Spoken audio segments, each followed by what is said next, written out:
Hello student, দেখো আজকে তোমাদের জন্য নিয়ে এসেছি আমি সপ্তম শ্রেণী গণিত রায়মার্টিন প্রশ্নবিচিত্রা দ্বিতীয় পর্যায়ক্রমিক মূল্যায়ন 2025। আজকে তোমাদের আমি 18 নম্বর স্কুলটা করে দেখাবো।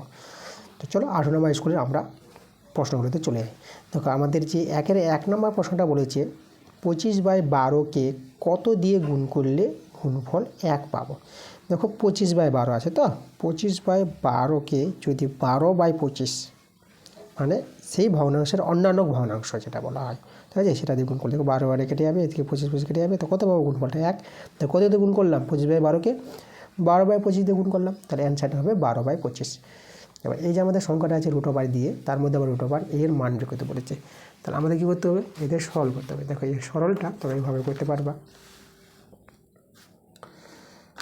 দেখো আমাদের যে বড় বর্গমূলটা আছে, ঠিক আছে, ওটা বসিয়ে দিলাম। আর ভিতরে যে বর্গমূল আছে, দেখো বর্গমূল 9/64, তার 9-এর বর্গমূল তো 3, আর 64-এর বর্গমূল 8, কারণ 8 8 64, প্লাস আবার 25-এর বর্গমূল 5 আর 64-এর বর্গমূল 8। আর এবার এখানে ভিতরে ভগ্নাংশের যোগবিয়োগ করে নেব, লসাগু 8, এদিকে 3 আর এদিকে 5 নেমে যাবে, ভগ্নাংশের যোগবিয়োগ। তা দেখো আমাদের উপরে 8, 3 5 যোগ করে আর নিচে 8 8 8 কেটে যাবে, তাহলে আমাদের দেখো √/, আমাদের কত থেকে আছে √/1, তাহলে 1-এর বর্গমূলে 1 হয়, তাহলে আমাদের অ্যান্সারটা 1, ঠিক আছে, আমাদের অ্যান্সারটা 1 পেয়ে গেলাম। আমাদের 1 হয়ে গেছে, 2 হয়ে গেছে। এবার 3 নম্বর প্রশ্ন দেখো। 3 নম্বর প্রশ্ন বলেছি এই যে x² + 1/4x এর সঙ্গে কত যোগ করলে যোগফল পূর্ণবর্গ হবে। 1/64 হবে। এর আগের ক্লাসে তোমাদের 17 নম্বর স্কুলে আমি করালাম, এর আগের ক্লাসটা এই যে x² + x/4 এর সঙ্গে কত যোগ করতে হবে, একই অঙ্ক, তোমরা আগের ক্লাসটা দেখে নাও। তো আমরা চলে যাবো পরের প্রশ্ন। পরের প্রশ্ন আমাদের কী বলেছে দেখো, আমাদের 4 নম্বর প্রশ্নটা বলেছে x-এর মান দেওয়া আছে, y-এর মান দেওয়া আছে, x² - y² এর মান বের করতে বলেছে।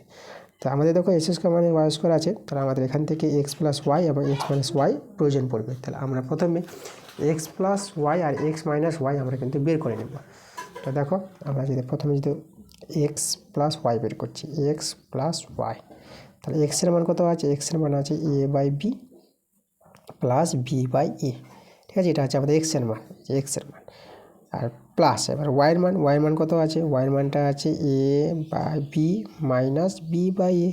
দেখো আমরা y-এর মানটা বসিয়ে দিলাম, এখানে -b/a + b/a, এটার সঙ্গে এটা কেটে যাচ্ছে, আর এটা একই আছে, তাহলে যোগ করে 2a/b হয়ে যাবে। দেখো 2a/b, তাহলে x + y আমরা পেয়ে গেলাম এটা। আমরা x - y বের করে নেবো, এটাও আমাদের প্রয়োজন পড়বে।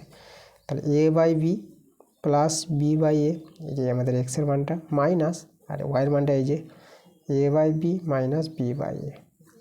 আচ্ছা, এটা যদি সলভ করে নাও, এটা এভাবে পেয়ে যাবা, a/b + b/a মাইনাস a/b, এটা মাইনাস মাইনাসে প্লাস b/a হয়ে যাবে। এখানে a/b কেটে যাচ্ছে দেখো, তাহলে এখানে থেকে আছে দেখো b/a, তাহলে এখানে 2b/a পেয়ে যাচ্ছে।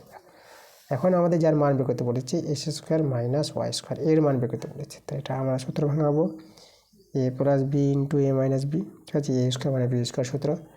x + y এর মানটা দেখো আমরা বের করলাম, এই যে 2 × a/b, তাহলে 2 × a/b, আর ইন্টু যে বন্ধনী পাশাপাশি আছে মানে গুণ, আর x - y এর মানটা যে বের করলাম 2 × b/a, তাহলে লিখে দেবো আমরা এখানে 2 × b/a। দেখো এখানে b কেটে গেলে উপর নিচে a কেটে দিতে পারবা, তাই 2 আর 2 গুণ করে কত হবে 4।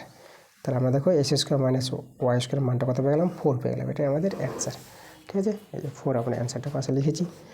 এবার দেখো 5 নম্বর প্রশ্নটা কী বলছে, দুটি ত্রিভুজের 3টি কোণের পরিমাপ সমান হলে ত্রিভুজ দুটি পরস্পর কী হবে। যে কোনো দুটি ত্রিভুজের 3টি কোণের পরিমাপ যদি সমান হয় তাহলে সদৃশ্যকোণী ত্রিভুজ হবে, ঠিক আছে। দেখো এখানে আমি দেখেন তোমাদের দেখাই, দেখো সদৃশ্যকোণী ত্রিভুজ, একটা ত্রিভুজ নিলাম, দেখো এই যে বাহুগুলো 2 সেমি করে আছে, 2 2 2 সমবাহু ত্রিভুজ, তাহলে কোণগুলো কত হবে 60 ডিগ্রি করে হবে, প্রত্যেকটা কোণ হবে 60 ডিগ্রি করে। আর একটা বড় ত্রিভুজ নিয়ে নিলাম আমরা, দেখো বড় ত্রিভুজ, বাহুগুলো ধরো 4 সেমি করে আছে, তার কোণগুলো কত হবে সমবাহু ত্রিভুজ 60 ডিগ্রির কোণগুলি পাবো আমরা, প্রত্যেকটা কোণ 60 ডিগ্রি। তাহলে এই দুটো ত্রিভুজকে সদৃশ্যকোণী ত্রিভুজ বলবো, দুটি ত্রিভুজের কোণগুলি যদি সমান থাকে। দেখো সদৃশ্যকোণী হবে, সমবাহু হবে না, দেখো বাহুগুলো যদি সমান নয় মানে সরলসম বলতে পারবো না, সমবাহু ত্রিভুজ হলো না দুটো। তাহলে আমাদের এখানে বলেছে যে দুটি ত্রিভুজের 3টি কোণের পরিমাপ সমান হলে দুটি ত্রিভুজকে আমরা কী বলবো সদৃশ্যকোণী ত্রিভুজ বলবো, ঠিক আছে, সদৃশ্যকোণী। এবার 6 নম্বর প্রশ্ন দেখো, ছেদক বা ভেদক কাকে বলে। ছেদক বা ভেদক সংজ্ঞাটা আমরা এখানে দিব, আমরা এইভাবে লিখতে পারবো, ছেদক বা ভেদক কাকে বলে।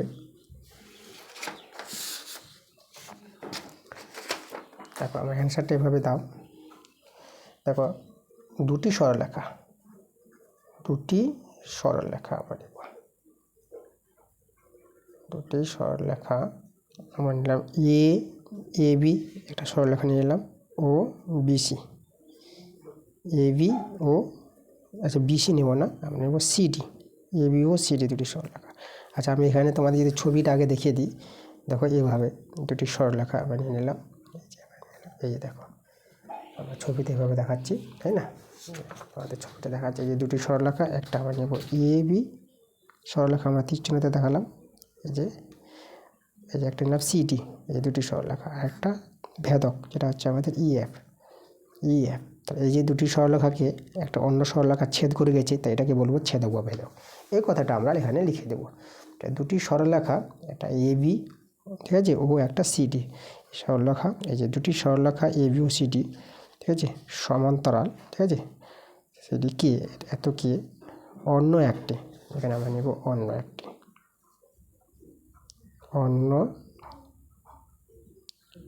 একটি সরলরেখা,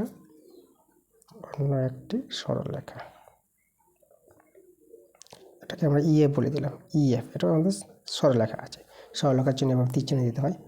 সরলরেখা ছেদ করলে তাহলে ইএফ সরলরেখাকে ইএফকে বলা হয়, ঠিক আছে, ইএফকে বলা হয় কি ছেদক বা ভেদক। আমরা বলে দেবো ছেদক বা ভেদক, ঠিক আছে। ইএফকে আমরা বলে দেবো ছেদক বা ভেদক, হচ্ছে আমাদের ছেদক ভেদকের যে ধর্মটা, ঠিক আছে। এইভাবে তোমরা দেখিয়ে দিবা, ঠিক আছে, সংজ্ঞাটা। তো এই ছিল আমাদের আজকের অবজেক্টিভ টাইপের প্রশ্নগুলো। বড় প্রশ্নগুলো তোমরা বই থেকে কমন পেয়ে যাবা। পরবর্তী ক্লাস তোমাদের তাড়াতাড়ি আসবে, তোমরা ক্লাসগুলো মনোযোগ সহকারে দেখতে থাকো।